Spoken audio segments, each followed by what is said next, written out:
Hello learners, this is your guide Aishwarya Seth welcoming you all to your own channel that is Learn to Lead Tutorials UGC Online Mantra. Here we are providing you the complete coachings of all India competitive exams like UGC NET, CTET, PTET, KVS, Master Cadre, ETT, NTT, B.Ed, M.Ed and much more. So this is the exclusive and revolutionary platform where complete coachings of all competitive exams are given to you absolutely free of cost. So I started this channel last month, that is on 1st April 2020 during this lockdown, and the response you are giving to me is really tremendous. More than 300 subscribers and learners are now getting free of cost educations and they are with us. So thank you so much. And students, in the last video I taught you mass media and society, which is in the topic communication, that is the fourth unit of UGC paper 1. Today I will cover very important topic, that is terminologies of communication, which are expected to come in UGC paper 1. So let's start with the presentation. Important communication terminologies of UGC paper 1, very important topic. आज का जो topic है वो उसमें different terms मैं use करूँगी. जो terms मैं यूज़ कर रही हूँ या आपको जो पढ़ाने जा रही हूँ, ये जो टर्म्स हैं ये तकरीबन हर सेट में आई हुई हैं. यूजीसी पेपर 1 में कम्युनिकेशन के 5 क्वेश्चंस पक्का आते हैं. ठीक है जी, एक आधा क्वेश्चन इन टर्म्स के ऊपर भी आ जाता है. ठीक है जी, मैंने वैसे आपको कम्युनिकेशन का फुल फ्लेज टॉपिक सारा कुछ करवा दिया है. सो this is the last video of communication. Topic जो कम्युनिकेशन का रह गया है ये लास्ट वीडियो है उसकी. उसके बाद मैं कल क्वेश्चंस लेके आऊँगी, प्रीवियस ईयर क्वेश्चंस जो भी हमने इस वीक में कंप्लीट टॉपिक जो है कवर किया है कम्युनिकेशन का, उसमें से. ठीक है जी, तो सबसे पहले देखिए निमोनिक्स. स्क्रीन के ऊपर फर्स्ट टर्म आप देख रहे हैं निमोनिक्स. एम साइलेंट होता है स्टूडेंट्स, इसको निमोनिक्स बोलते हैं. So also known as memory aid, right. It is a tool that helps you remember an idea or phrase with a pattern of letters, numbers, or relatable associations. Mnemonic is derived from the Greek phrase which meant that to remember, right? सो यहाँ पे Greek face है, बहुत लंबी चौड़ी आप देख रहे हैं ग्रीक फेस है. इसको प्रोनाउंसिएशन करने का भी बहुत जो है वो डिफ़िकल्ट रहता है, लेकिन इसका सिंपल मीनिंग आप देखिए, टू रिमेंबर, कुछ याद रखना. ठीक है जी, बहुत बड़े चंक्स ऑफ इन्फॉर्मेशन होते हैं, बहुत बड़ी इन्फॉर्मेशन. जैसे फॉर एग्जांपल हमने किसी भी कोई क्वेश्चन है, एज अ स्टूडेंट मैं आपको बात करती हूँ, हम जैसे स्टूडेंट्स भी रह चुके हैं, आप भी स्टूडेंट हो, तो जैसे बहुत बड़ा क्वेश्चन होता है तो आप उसको कैसे याद करते हो. ठीक है, उसमें कुछ आप जो है वो उसको शॉर्ट टर्म से याद कर लेते हो. ठीक है जी, या उसके कुछ आप पैटर्न बना के याद कर लेते हो या कुछ रिलेट करके याद कर लेते हो ताकि वो आपको आपके माइंड में रहे. तो उस जो जिस तरह से ये जो स्ट्रेटजी आप यूज़ कर रहे हो उसको हम क्या बोलते हैं, mnemonics in the communication. For example किसी भी क्वेश्चन की हमने कैरेक्टरिस्टिक्स लर्न करनी है, कोई प्रोसेस लर्न करना है, किसी भी क्वेश्चन का स्टेजेस लर्न करनी है, सीक्वेंस लर्न करना है, तो उसके लिए क्या करेंगे हम, निमोनिक्स की जो है वो हेल्प से हम करेंगे. तो शॉर्ट फॉर्म से याद रखना. ठीक है जी, किसी भी बड़ी चीज़ को शॉर्ट फॉर्म के अकॉर्डिंगली याद रखना, उसको निमोनिक्स बोलते हैं. So to recall the larger pieces of information, right. तो यहाँ पे क्या है, अब स्क्रीन के ऊपर देख रहे हैं, कोई इस तरह से कोई क्वेश्चन होगा जिसमें हम ये parenthesis, exponential, multiplication, division, addition, subtraction ऐसे याद करते हैं. मतलब इसको अब लाइन वाइज कैसे याद रखना है, तो मैं क्या बना लूँगी, PEMDAS, पेमडस. इसको क्या बोलूँगी, ये पेमडस है. P for this, E for this, M for this. So ये क्या है, ये याद करने की एक कला है. तो ये कम्युनिकेशन में बहुत इंपॉर्टेंट है, बिकॉज जब बहुत ज़्यादा हम बड़ी इन्फॉर्मेशन जो है वो कम्युनिकेट करना चाहते हैं, दूसरे एंड पे भी रिसीवर है, उसको भी उसको रिटेन करके रखना, वो इस तरह से इस कला से निमोनिक की हेल्प से वो रिटेन करके रखेगा. हमने उसको पास करनी है, हम भी जो है उसको रिटेन करके रखेंगे, हमने क्या क्या चीज़ें उसमें डाली हैं या क्या क्या चीज़ें हमने कम्युनिकेट की हैं. सो ये सब चीज़ें क्या है, निमोनिक का जो है एक फंडा है.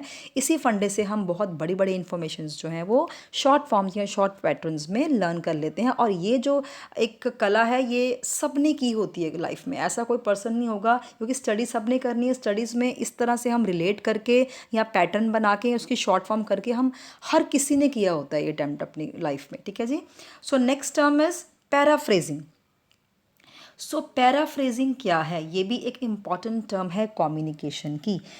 सो यहाँ पे हम कहते हैं कि कुछ ऐसा ही कोई टर्म है या कुछ ऐसा कोई पैराग्राफ है जो भी हमें सिखाया गया है, उसको अपने शब्दों में अपने शब्दों में स्टेट करना या डिस्क्राइब करना, उसको बोलते हैं पैराफ्रेजिंग। देखिए, it's involves taking a passage इधर स्पोकन और रिटन। एक पैसेज कोई है, किसी ने स्पोक करा है या रिटन करा है, और रीवर्डिंग इट, ठीक है जी, उसको दोबारा से अपने शब्दों में उसको रीफ्रेस करना या दोबारा से अपने शब्दों में उसको जो है वो स्टेट करना या डिस्क्राइब करना, उसको पैराफ्रेजिंग बोलते हैं। When paraphrasing it is important to keep the original meaning so that the facts remain intact. अब यहाँ पे एक और सबसे मेन चीज़ है कि अगर आप किसी और की जैसे पैराग्राफ्स, जैसे फॉर चलो मैं आपको एक एग्जांपल देती हूँ। आप क्लास में टीचर को सुन रहे हो, 35 मिनट्स आपको कोई लेक्चर दिया है टीचर ने, चलो कम्युनिकेशन के टॉपिक के ऊपर लेक्चर दिया, ठीक है, टाइप्स ऑफ कम्युनिकेशन आपको पढ़ाया, चलो ऐसे ले लेते हैं, ठीक है। और लास्ट में वो क्या कहती है, जब अभी 5 मिनट रह गए हैं पीरियड ओवर होने में, तो किसी स्टूडेंट्स को खड़ा होकर कहती है कि आप आज बताओ कि मैंने आज पूरे टॉपिक में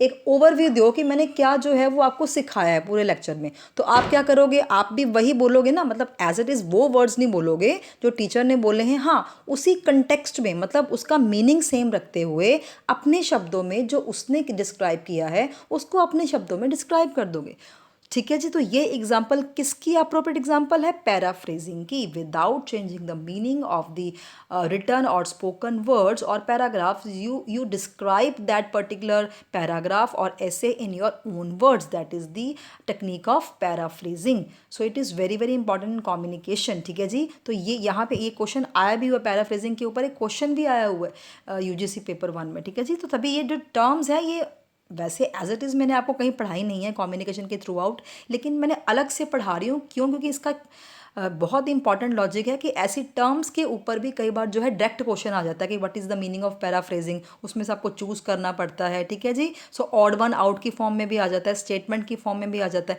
तो ये जो डेफिनेशंस हैं, ये आपको कंसेप्ट इसके माइंड में रखने चाहिए, ठीक है जी। सो नेक्स्ट हम देखते हैं सिंक्रोनस एंड असिंक्रोनस कम्युनिकेशन। बहुत बार, अनलिमिटेड बार जो है इसके ऊपर क्वेश्चन हमेशा और हर किसी ना किसी सेट में आ जाता है, सिंक्रोनस एंड असिंक्रोनस कम्युनिकेशन के ऊपर क्वेश्चन। तो सबसे पहले देखते हैं, स्क्रीन के ऊपर देखिए आप, synchronous communication, real time communication between linked devices. Communication between sender and receiver is transmitted via synchronized clock. There are no spaces in between the characters sent. Examples include chat rooms, telephone conversations, video conferencing. मैं आपको बिल्कुल simple शब्दों में समझाती हूँ कि synchronous communication होती क्या है। पहले तो इसके दो बिल्कुल जगह, अगर हम आप ये आपको मैं बोलूँ कि रियल टाइम कम्युनिकेशन या साइमल्टेनियस कम्युनिकेशन, इसके दो नाम और हैं। सिंक्रोनस का मतलब है साइमल्टेनियस कम्युनिकेशन या फिर रियल टाइम कम्युनिकेशन। अगर रियल टाइम कम्युनिकेशन भी आए तो वो भी सिंक्रोनाइजेशन, सिंक्रोनस कम्युनिकेशन है, एंड साइमल्टेनियस वाली भी सिंक्रोनस है। तो अब इसका मीनिंग देखते हैं। सो यहाँ पे क्या है, it has audience and receivers at the other end when we are sending the messages. Simple सा इसका मीनिंग है, अगर सेंडर अपने मैसेज सेंड कर रहा है, कम्युनिकेट कर रहा है, तो अदर एंड पे, ठीक है, सेम टाइम पे क्या है, रिसीवर भी प्रेजेंट होना चाहिए।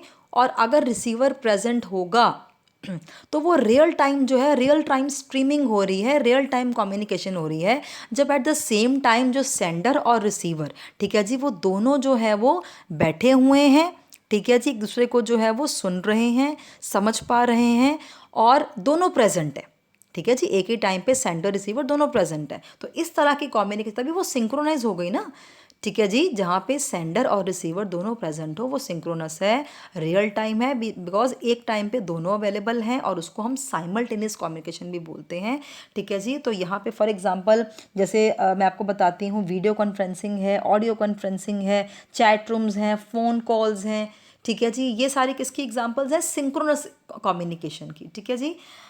और नेक्स्ट हम करते हैं इसकी asynchronous communication. So that is opposite to the synchronous communication, asynchronous communication. Asynchronous communication means communications occurs in delayed time between link devices. सबसे पहले इसका मतलब है कि अब क्या है, सेंडर जो है वो बैठा हुआ है, सेंडर अपनी ब्रॉडकास्टिंग कर रहा है, मैसेजेस कम्युनिकेट कर रहा है, लेकिन अदर एंड पे जो रिसीवर है वो अपने टाइम पे, कभी जब उसको टाइम मिले वो तब खोल के देखता है, सेम टाइम पे अवेलेबल नहीं है। तो यहाँ पे कम्युनिकेशन का क्या है, ये डिलेड हो जाती है। अब यहाँ पे दूसरा नाम क्या है असिंक्रोनस का, इसको हम नॉन साइमल्टेनियस कम्युनिकेशन बोलेंगे और नॉन रियल टाइम कम्युनिकेशन बोलेंगे। Non real time, non simultaneous communication, तो वो क्या है असिंक्रोनस। जैसे मैंने आपको सिंक्रोनस की डेफिनेशन बताई, यहाँ पे बिल्कुल उलट है असिंक्रोनस की। ठीक है जी, यहाँ पे रियल टाइम नहीं है, कम्युनिकेशन डिले होगी बिकॉज सेंडर जो है उसने कम्युनिकेट कर दिया लेकिन रिसीवर ने अभी तक मैसेज रिसीव नहीं किया। ठीक है जी, अपने एंड पे, क्योंकि रिसीवर उस टाइम पे वहाँ पे प्रेजेंट ही नहीं था। तो communication between sender and receiver does not require synchronized clock, there may be spaces in between the characters sent, examples emails, forums, letters. हाँ जी, यहाँ पे मैंने आपको पहले ही बता दिया कि असिंक्रोनस कम्युनिकेशन में जो आपकी देखिए, अगर दूसरे एंड पे रिसीवर नहीं होगा या ऑडियंस नहीं होगा तो कभी भी रिसीवर, कभी भी सेंडर जो है वो ये एक्सपेक्ट कर ही नहीं सकता कि कभी दूसरे एंड से मुझे कोई रिस्पॉन्स या कोई फीडबैक आएगा। ठीक है जी, तो यहाँ पे does not wait for any kind of reply and response. ठीक है जी, तो यहाँ पे क्या है कि फॉर एग्जांपल्स मैं आपको बता देती हूँ, जैसे प्रिंट मीडिया है, ठीक है, प्रिंटेड मटेरियल है, रिकॉर्डेड ऑडियोज़ हैं, न्यूज़पेपर्स हैं, ईमेल्स हैं, ठीक है जी, लेटर्स हैं, फॉरम्स हैं। ठीक है, तो ये सब चीज़ें क्या हैं कि सेंडर ने भेज दी लेकिन रिसीवर सेम टाइम पे अवेलेबल अगर होगा तो खोल लेगा, नहीं होगा तो वो 2 घंटे बाद या अगले दिन भी खोलेगा जब भी वो ऑनलाइन हो। ठीक है जी, तो ये क्या है, ये असिंक्रोनस है और यहाँ पे सेंडर रिसीवर एक टाइम पे जो है उपस्थित नहीं होते हैं। ठीक है जी, आई थिंक आपको समझ आ गया होगा क्योंकि यहाँ पे ये क्वेश्चंस इसके ज़रूर आते हैं यूजीसी पेपर 1 में। तो नेक्स्ट हम करते हैं एनालॉगस कम्युनिकेशन। आई होप आपको ये टर्म्स क्लियर हो रही होंगी because these are very very important concepts, right. So analogous communication is a data transmitting technique in format that utilize continuous signals to transit data including voice, images, video, electrons, etc. An analog signal is a variable signal continuous in both time and amplitude which is generally carried by use of modulation. Simple term, simple भाषा में इसको एक और नाम से हम जानते हैं एनालॉगस कम्युनिकेशन को, नॉन डिजिटाइज्ड मीडिया कम्युनिकेशन। क्या बोलते हैं, नॉन डिजिटाइज्ड मीडिया कम्युनिकेशन, इसको बोलते हैं एनालॉगस कम्युनिकेशन। यहाँ पे क्या है, जो डाटा ट्रांसमिशन होती है that data can be transferred or transmitted using the analog signals। Analog signals के थ्रू जो है डाटा ट्रांसमिट होता है। ठीक है जी, और यहाँ पे क्या होता है कि आपकी जैसे फॉर एग्जांपल, इसकी एग्जांपल्स लेते हैं पहले तो इस तरह की communication, audios, videos, telephony, wireless communication, ये सारे जैसे ऑडियोज़ हैं, वीडियोज़ हैं, वायरलेस कम्युनिकेशन है, ये क्या है, एनालॉगस सिग्नल्स के थ्रू जो है वो डाटा ट्रांसमिट करती है। ठीक है जी, और यहाँ पे मैं आपको एग्जांपल देती हूँ। वैसे तो जो एनालॉग कम्युनिकेशन, एनालॉगस कम्युनिकेशन कहें या एनालॉग कम्युनिकेशन कहें एक ही बात है, और नॉन डिजिटाइज्ड कम्युनिकेशन कहें तब भी एक बात है। आपको और एग्जांपल, क्लियर एग्जांपल देती हूँ, जैसे for example human voice in the air. Human voice in the air, अब जैसे हमने माइक पकड़ा, माइक के थ्रू हमने क्या किया, कन्वर्सेशन किया, तो माइक जो है that is human voice in the air.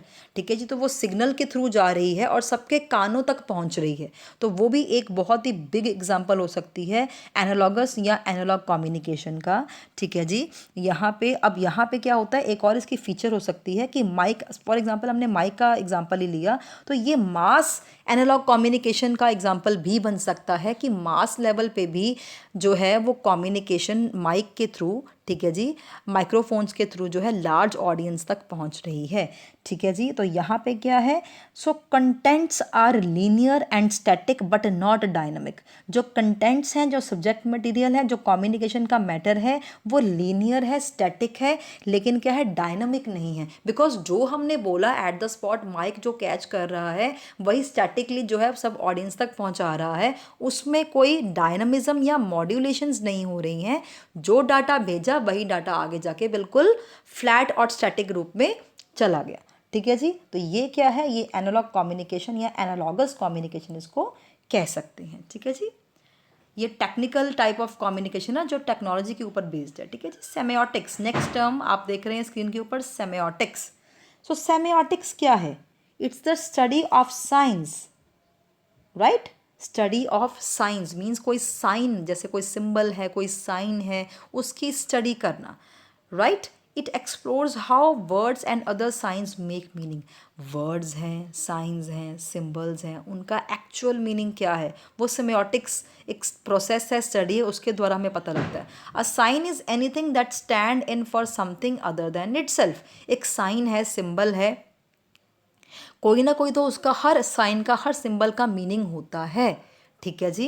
तो ये जो उसका एग्जैक्ट मीनिंग है वो हमें किसके द्वारा पता लगता है? सेमियोटिक्स की हेल्प से। It is any process, activity और conduct which involves symbols and signs and their appropriate meanings and their study, right? So every sign has meaning, every symbol has meaning, so that meaning is communicated firmly, very appropriately if we are in under the semiotic study. ठीक है जी। So lesson focuses primarily on linguistic science. जो भी language oriented science हैं उनको पहचानना कि उसका एग्जैक्ट मीनिंग क्या है वो सेमियोटिक्स में आता है। और कई बार क्या होता है, साइन ऐसे बना होता है, चलो हम एग्जांपल लेते हैं, हैशटैग। हैशटैग बना होता है ना, तो अब हैशटैग जिसको पता है वो उसको पहचान लेगा, बिकॉज ये हैशटैग है, वो बोलेगा ये तो हैशटैग है। लेकिन इसको अगर किसी को नहीं पता कि ये हैशटैग है, उसका क्या मीनिंग है, तो वो किसी और ही वे में ले जाएगा कि इस तरह से कोई जो है वो ट्रैप सा बना हुआ है या कुछ और बना हुआ, जिसको हैशटैग का मतलब ही नहीं पता। तो सिंबल का भी एप्रोप्रिएट मीनिंग है, और वो कैसे हम जानते हैं? सेमियोटिक्स की मदद से। ठीक है जी। सो नेक्स्ट क्या है? नेक्स्ट टर्म्स आ जाती हैं denotation and connotation. Very very important, denotation and connotation, इसमें से भी क्वेश्चन आया हुआ था। So denotation is words literal meaning, कि एक वर्ड का जो लिटरल मीनिंग है, जो लिटरल का मतलब यहाँ पे पता क्या होता है? Dictionary meaning. किसी भी वर्ड का बिल्कुल एग्जैक्ट मीनिंग मीन्स डिक्शनरी में अवेलेबल है, तो वो क्या है? वो वर्ड क्या है? डेनोटेटिव वर्ड है। ठीक है जी। For example, Juliet to look up the word rose. For example, Juliet ने रोज का मीनिंग डिक्शनरी में देखा, rose in the dictionary. She should find something like a bush और shrub that produces flowers, usually red, pink, white और yellow in colour, right. तो जैसे मैंने आपको पहले बता दिया था, डिनोटेशन क्या है? डिनोटेटिव वर्ड्स, ऐसे वर्ड्स जिनका एग्जैक्ट मीनिंग डिक्शनरी के अंदर आपको मिल जाता है, एग्जैक्ट मीनिंग। जैसे फॉर एग्जांपल, जूलियट ने क्या क्या किया? रोज़ का मीनिंग डिक्शनरी से में देखा, डिक्शनरी में उसको मीनिंग पता लग गया बुश और श्रब। ठीक है जी। इस तरह से उसको एग्जैक्ट लिटरल मीनिंग पता लग गया, तो इट मीन्स वो क्या है? वो डेनोटेशन का प्रोसेस है। अब नेक्स्ट क्या है? कनोटेशन। अब जो कनोटेशन है ना, ये डेनोटेशन से थोड़ा सा उलट है। On the other hand, connotation is a words underlying meanings, मतलब उसका एग्जैक्ट मीनिंग नहीं, कुछ एसोसिएटेड या सपोर्टिव मीनिंग मिले आपको, मतलब सेम एग्जैक्ट लिटरल मीनिंग ना मिले, डिक्शनरी मीनिंग ना मिले, लेकिन उसके साथ साथ उस वर्ड का कोई एसोसिएटिव मीनिंग मिल जाए, तो उसको क्या बोलते हैं? कनोटेशन बोलते हैं। सो it is all the stuff we associate with the a word. So while a rose is indeed a type of flower, वैसे तो सबको पता कि रोज़ फ्लावर है। ठीक है जी। अब रोज़ का मीनिंग एग्जैक्टली हमने, जूलियट ने क्या किया? डिक्शनरी से में देख लिया, हमें पता है रोज़ क्या है? फ्लावर है। We also associate roses with romantic love, beauty and even special days like Valentine's day और एनिवर्सरीज। अब यहाँ पे क्या है? अगर हम रोज़ का एग्जैक्ट मीनिंग ना देख करके उसकी जो है वो एसोसिएटिव जो है प्रॉपर्टीज़ देखें, तो वो क्या है? रोज़ कहाँ कहाँ यूज़ होता है? एनिवर्सरीज पे, वैलेंटाइंस डे पे, या किसी फॉर एग्जांपल ब्यूटी पेजेंट्स में, right, and to show even our love. तो इन केसेस में तो ये क्या है? Associative criterions which are associated with that particular word rose. तो जब एसोसिएटिव क्राइटेरियंस आ जाए तो वो क्या है? वो कनोटेशंस होती हैं, राइट। तो क्या है इसका मतलब? डेनोटेशन मीन्स डिक्शनरी मीनिंग और literal meaning, connotation means not a literal और not a dictionary meaning but the associative properties और एसोसिएटिव मीनिंग, राइट। तो ये भी कम्युनिकेशन में ये टर्म्स आई हुई हैं, तभी मैंने आज स्पेशल इस पे वीडियो बनाई है कि जो टर्म्स हैं आपको कंसेप्ट क्लैरिटी हो इनकी, राइट। सो नेक्स्ट क्या है, Meta communication. Meta communication friends आपने सुना है कभी? मास कॉम तो सुना है, मास कम्युनिकेशन सबने पढ़ा है, सुना है, इवन कि मैंने टाइप्स ऑफ कम्युनिकेशन में सब कुछ करा दिया था, मास कम्युनिकेशन भी करा दिया था, ठीक है, लेकिन मेटा कम्युनिकेशन नहीं कराया था। ये भी एक टर्मिनोलॉजी है, बहुत इंपॉर्टेंट है, इसके ऊपर क्वेश्चंस भी। ये सारी टर्मिनोलॉजीज मैं पिछले प्रीवियस ईयर क्वेश्चंस छांट छांट के उसमें जो पर्टिकुलर यहाँ बहुत इंपॉर्टेंट और डिफ़िकल्ट टर्मिनोलॉजीज यूज़ की हुई हैं कम्युनिकेशन के 5 क्वेश्चंस में यूजीसी पेपर 1 में, वो टर्मिनोलॉजीज उठा करके लेके आई हूँ, स्पेशल वीडियो बनाई मैंने इसके ऊपर, तो ये ज़रूर आप ध्यान से सुनिए।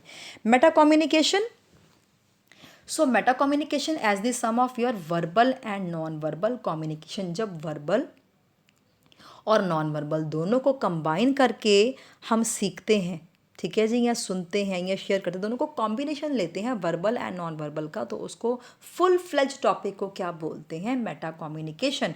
For example if you say glad to see you to someone and roll your eyes at the same time, they will not feel that you are actually glad to see them. Yes, it's a very good example to describe the concept of meta communication, कि जब आप किसी को मिलते हैं, आप verbally तो क्या बोलते हैं, मुंह से क्या बोलते हैं, I am very glad to see you, लेकिन आपकी आइज़ वो चीज़ नहीं शो कर रही हैं, आपकी आइज़ रोल कर रही हैं, तो वो अगला पर्सन क्या समझेगा कि सिर्फ ये ऊपर ऊपर से कह रहा है, एक्चुअली ये ग्लैड नहीं है मुझे देखकर, ठीक है। So it is the combination of verbal and non verbal communication that is known as meta communication. यहाँ पे नॉन वर्बल क्यूज बहुत काम करते हैं, ठीक है जी, वॉइस टोन है, मॉड्यूलेशन है, बॉडी लैंग्वेज है, जेस्चर है, फेशियल एक्सप्रेशंस हैं, ये भी एक जो है आइडिया स्टिमुलेट करते हैं, आइडियाज़ को जनरेट करते हैं कि जो आप बोल रहे हो वर्बली, क्या आपके एक्सप्रेशंस उसके अकॉर्डिंगली जा रहे हैं कि नहीं जा रहे हैं।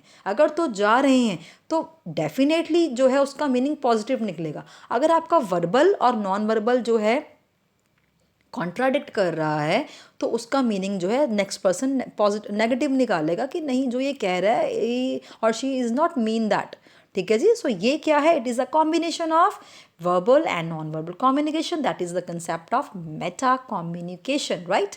तो ये आपको समझ आ गया होगा। नेक्स्ट क्या है, अब यहाँ पे नेक्स्ट टर्म फिल्टरिंग, आपने सुना है कभी फिल्टरिंग? फिल्टरिंग जो है वो कम्युनिकेशन में एक नेगेटिव पॉलिसी है, जिसमें क्या है, it refers to sender manipulating information so that it will be seen more favorable by the receiver. यहाँ पे क्या कर रहा है, सेंडर जो है वो किसी भी मैसेज को विंडो ड्रेस कर रहा है या किसी भी मैसेज को फेवरेबल बना रहा है, किसके लिए, कि इस रिसीवर के लिए, कुछ कंसील कर रहा है, कुछ मैनिपुलेट कर रहा है मैसेज में रिसीवर, ठीक है जी, कि उसको बुरा ना लग जाए। रिसीवर जो है वो जो भी अगर वो बुरा मान जाएगा या अगर वो उसको जो है वो जो उसको एग्जैक्टली मीनिंग उस वो देना चाह रहा है वो नहीं देना, मतलब रिसीवर उसको नहीं समझ पाएगा, उसमें कोई मैनिपुलेशंस कर दो, तो ये क्या है, ये it's a process of filtering. If the sender is hiding some meaning, कुछ सेंडर हाइड कर रहा है कुछ meaning, and disclosing in such a fashion as appealing to the receiver, he is filtering the message. मतलब ऐसा कुछ good बनाकर, बहुत ही विंडो ड्रेसिंग कर कर मैसेज को बहुत अट्रैक्टिव बनाकर सेंडर रिसीवर को भेज रहा है, जस्ट टू शो कुछ हिडन जो है, कुछ कंसील कर रहा है, कुछ इन्फॉर्मेशन हाइड कर रहा है, प्रॉपर इन्फॉर्मेशन नहीं दे रहा है, सिर्फ उसका कॉन्फिडेंस गेन करने के लिए रिसीवर के एंड से, या उसका जो है अपील कि उस वो मैसेज जो है रिसीवर को अपील कर जाए, ठीक है जी, तो वो क्या है, वो फिल्टरिंग है। इससे क्या होगा, इससे प्रॉपर मैसेज कभी भी नहीं पहुंच पाएगा जो सेंडर मैसेज रिसीवर को पहुंचाना चाहता है, ठीक है जी, बिकॉज सेंडर ने खुद ही क्या है, मैनिपुलेट कर दिया, किसको प्लीज़ करने के लिए, किसको अपील करने के लिए, रिसीवर को प्लीज़ करने के लिए, अपील करने के लिए। सो it is a process of filtering. और फिल्टरिंग का कम्युनिकेशन में एक और मीनिंग है। फिल्टरिंग के 2 मीनिंग्स हैं, एक मीनिंग मैंने आपको भी बताया, और स्क्रीन के ऊपर देखिए, और दूसरा मीनिंग क्या है कि filtering occurs when messages pass through an intermediary in the communication channel. अब क्या है, इंटरमीडियरीज आ गए कम्युनिकेशन चैनल में। ऐसा क्या था कि सेंडर जो है वो रिसीवर को अगर डायरेक्ट मैसेज पहुंचा देता तो बीच में मैनिपुलेशंस होनी ही नहीं थी, डायरेक्ट मैसेज चला गया। लेकिन अगर जो है बीच में इंटरमीडियरीज आ गए, ठीक है जी, मिस्टर ए ने मिस्टर डी को मैसेज देना था, तो क्या हुआ, उसने पहले बी को दे दिया, फिर सी को दे दिया, फिर डी को दे दिया, ठीक है। तो बीच में इंटरमीडियरीज आ गए। जब बीच में इंटरमीडियरीज भी आ जाते हैं, बहुत सारे लोग बीच में आ जाते हैं, वो मैसेज को क्या करते हैं, वो डिस्टॉर्ट कर देते हैं, सेम तरह मैसेज नहीं पहुंचा पाते हैं। ठीक है। तो ये भी क्या है, इट्स अ फिल्टरिंग। अगर फिल्टरिंग होएगी, ज़्यादा लेवल पे फिल्टरिंग होएगी, कम्युनिकेशन जो हेल्दी कम्युनिकेशन है वो कम लेवल पे हो जाएगी। ऑन दी वाइसा वर्सा अगर फिल्टरिंग कम लेवल पे होगी या फिल्टरिंग होगी ही नहीं, तो कम्युनिकेशन बहुत ही हेल्दी और बिल्कुल अप्रोप्रिएट होगी, सक्सेसफुल होएगी।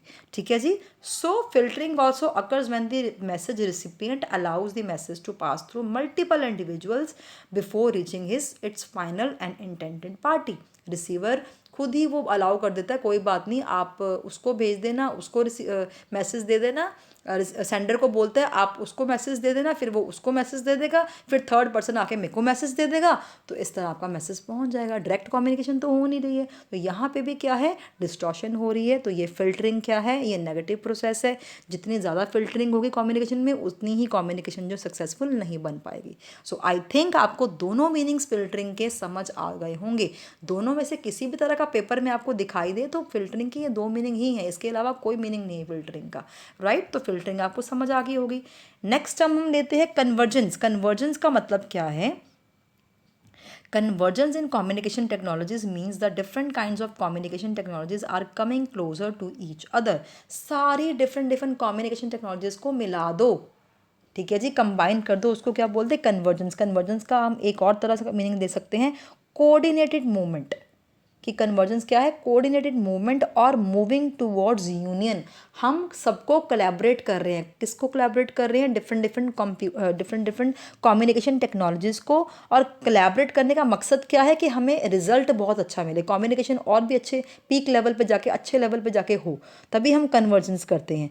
So combination and blending of computing as well as telecommunications and other several multiple media in a digital environment. ठीक है जी। आजकल क्या चल रहा है, सब टेक्नोलॉजीज को मर्ज करके, मिक्स करके, ब्लेंड करके, राइट, कॉम्बिनेशन करके, यूनिफाइड करके हम क्या कर रहे हैं, कम्युनिकेशन कर रहे हैं। तो उसको क्या बोलते हैं, उसको कन्वर्जेंस इन कम्युनिकेशन बोलते हैं।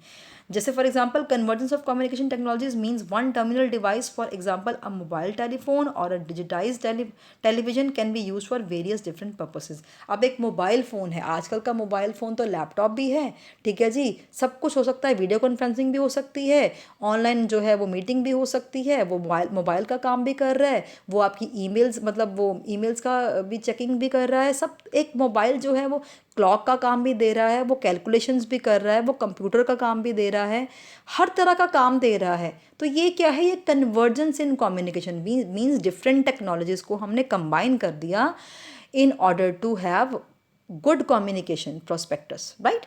सो एक यहाँ पे अगर कन्वर्जेंस मैंने आपको बता दिया, अगर डाइवर्जेंस आए, अगर एक टर्म डाइवर्जेंस आए तो डाइवर्जेंस कन्वर्जेंस का बिल्कुल ऑपोजिट है। कन्वर्जेंस को हमने क्या किया कि डिफरेंट टाइप, मतलब कन्वर्जेंस का मीनिंग हमने क्या बोला कि कोऑर्डिनेटेड मूवमेंट और moving towards union, moving towards unions. अगर डाइवर्जेंस आए तो उसका क्या मतलब हो सकता है, मूविंग अपार्ट। ठीक है जी। डाइवर्जेंस का मतलब मूविंग अपार्ट। जब सब टेक्नोलॉजीज को हमने डिफ्रेंशिएट कर दिया, मीन्स आइसोलेट कर दिया, सबको कंबाइन नहीं किया, सब टेक्नोलॉजीज को फिर से आइसोलेट कर दिया, अलग अलग कर दिया, तो वो क्या है, डाइवर्जेंस, राइट। सो नेक्स्ट करते हैं कॉग्निटिव डिसोनेंस। ये भी टर्म आई हुई है, बहुत बार आई हुई है कम्युनिकेशन के पर्सपेक्टिव से। कॉग्निटिव डिसोनेंस का मतलब क्या होता है कि कन्फ्लिक्ट इन माइंड और कन्फ्लिक्ट इन थिंकिंग, जिसको हम क्या बोलते हैं, cognitive dissonance.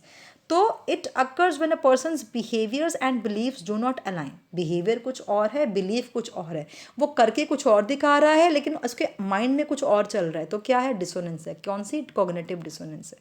It may also happen when a person holds two beliefs that contradict each other. Yes, कुछ कर कुछ और रहा है, दिमाग में कुछ और चल रहा है, ठीक है जी।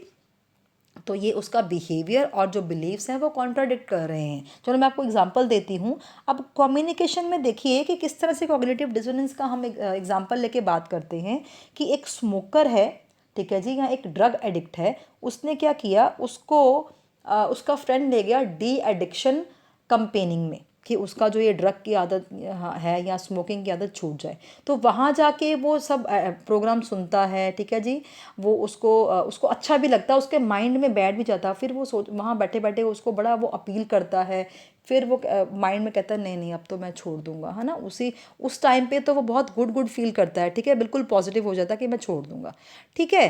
घर आने के बाद 1 दिन हो गया, 2 दिन हो गए, 3 दिन, 4 दिन, फिर आगे जाके फिर उसका जो है कॉन्ट्राडिक्ट माइंड कर देता कि नहीं मैं नहीं छोड़ पाऊंगा। तो ये क्या है, कभी हाँ कभी ना, राइट। करना कुछ और, ठीक है, सोचना कुछ और। पॉजिटिव नेगेटिव फीलिंग्स इकट्ठी चल रही है माइंड में, करूं कि ना करूं, छोड़ूं कि ना छोड़ूं। तो ये क्या है, कम्युनिकेशन में हर्डल और जो है वो क्या कर सकता है, ऑब्स्टेकल क्रिएट कर सकता है कि जब रिस्पॉन्स रिसिपिएंट में या सेंडर में अगर थिंकिंग में कन्फ्लिक्ट है, ठीक है जी, आप अपने माइंड में ही कई बार कन्फ्लिक्ट है, तो वो कम्युनिकेशन कैसे कर पाएगा या प्रॉपर कम्युनिकेशन कर ही नहीं पाएगा। सो यहाँ पे कॉग्निटिव डिसोनेंस का है कि ये एक हर्डल है, ये एक नेगेटिव प्रोसेस है कम्युनिकेशन को के टर्मिनोलॉजी में, ठीक है। अगर कॉग्निटिव डिसोनेंस होगी तो कम्युनिकेशन बिल्कुल सक्सेसफुल नहीं होगी। कॉग्निटिव डिसोनेंस नहीं होगी, बिल्कुल क्लियर थॉट्स होंगे माइंड में, जो हम कर रहे हैं और जो हम सोच रहे हैं बिल्कुल क्लियर है और सही जा रहे हैं, फिर जो है वो सही कम्युनिकेशन हो पाएगी, अदरवाइज नहीं हो पाएगी। नेक्स्ट क्या है, लास्ट आज का टॉपिक है येलो जर्नलिज्म। येलो जर्नलिज्म वैसे तो ये जो टॉपिक है ये मास मीडिया एंड सोसाइटी, मैंने आपको पूरी वीडियो करवाई थी मास मीडिया एंड सोसाइटी की। ये जो टॉपिक है येलो जर्नलिज्म का, ये उसके साथ जो है रिलेटेड करके हम देखते हैं। ये इस पे भी क्वेश्चन आया हुआ है यूजीसी पेपर 1 में। Yellow journalism and yellow press are American terms for journalism and associated newspapers that present little और no legitimate well research news while instead using eye-catching headlines for increased sales. Techniques में include exaggerations of new events, scandal, mongering और sensationalisation. देखिए जी, बिल्कुल simple words में आपको बताती हूँ कि when any kind of news channel और न्यूज़ एजेंसी सेंसेशनलाइज और exaggerate the news or the information to attract readers or viewers, it is the process of yellow journalism। मतलब जो न्यूज़ वो दिखा रहे हैं, ठीक है जी, वो न्यूज़ जिस तरह से वो दिखा रहे हैं उस तरह से उसमें ऑथेंटिसिटी नहीं है, वो न्यूज़ इतनी ज़्यादा रियल नहीं है, लेकिन उसको इतनी ज़्यादा रियल करके दिखा रहे हैं so that to increase their channels TRP और इंक्रीजिंग द सेल्स और टू अट्रैक्ट द कस्टमर्स और viewers. So this is yellow journalism, ठीक है जी। कई बार क्या होता है, कई बार कुछ eye catching news, eye catching headlines create कर देते हैं न्यूज़ चैनल्स वाले या इंफॉर्मेशंस वाले, बहुत ही वो अट्रैक्टिव लगती हैं, लेकिन अंदर से वो इतनी जो है वो रियल नहीं होती हैं। So this is the process of yellow journalism, right. So with this all the terms have been discussed, और यहाँ पे हमारा फुल फ्लेज कम्युनिकेशन का जो टॉपिक है यूजीसी एग्ज़ाम 1 का, वो यहाँ पे ये लास्ट वीडियो थी कम्युनिकेशन के टॉपिक की। यहाँ तक पूरा कम्युनिकेशन मैंने पूरा 2 हफ्ते लगाए हैं टोटल आपको कम्युनिकेशन करवाने में। कम्युनिकेशन मैंने आपको फुल फ्लेज करवा दी है, ठीक है जी। That is the 4th unit of UGC paper 1। आज पूरा कम्युनिकेशन ख़त्म हो गया। अब मैं कल लेके आऊँगी previous year questions, practical questions to discuss. कल की वीडियो देखना मत भूलिएगा, बहुत ही यूज़फुल और बहुत इंपॉर्टेंट रहेगी आपके लिए, एस्पिरेंट्स के लिए, ठीक है जी। सो आपको आज की वीडियो आपको पसंद आई हो तो प्लीज़ मेरे चैनल को लाइक करें, मेरे चैनल को सब्सक्राइब करें, मेरी वीडियोस को लाइक करें। 100% फ्री ऑफ कॉस्ट है, आपको हर तरह की एजुकेशन मिल रही है, हर तरह की कोचिंग मिल रही है, कंप्लीट कोचिंग मिल रही है विदाउट एनी कॉस्ट, ठीक है जी। So stay tuned for the next video, and till now, bye bye and God bless you all.